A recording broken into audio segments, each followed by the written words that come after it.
Diyos ko! Ma'am Noemi! Mami Noemi! Matagal na nilang pinaplano na gawin yun sa matanda. Mami Noemi!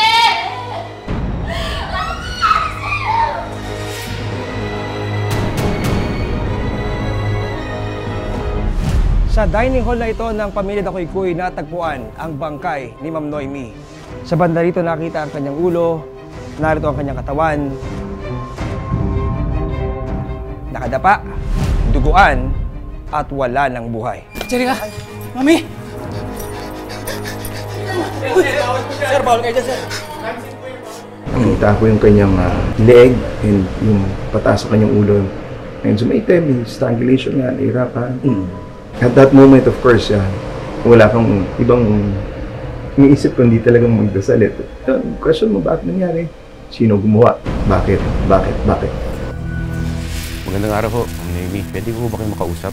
Bigyan niyo kay Robilyn 500 tapos sa anak ko 300. Parang niloloko naman niyo yung anak ko.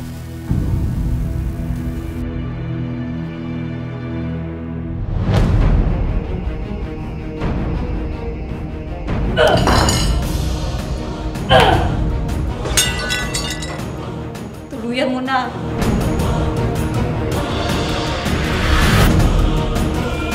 Matagal na nilang pinaplano na gawin yun sa matanda. Diyos ko! Ma'am Noemi!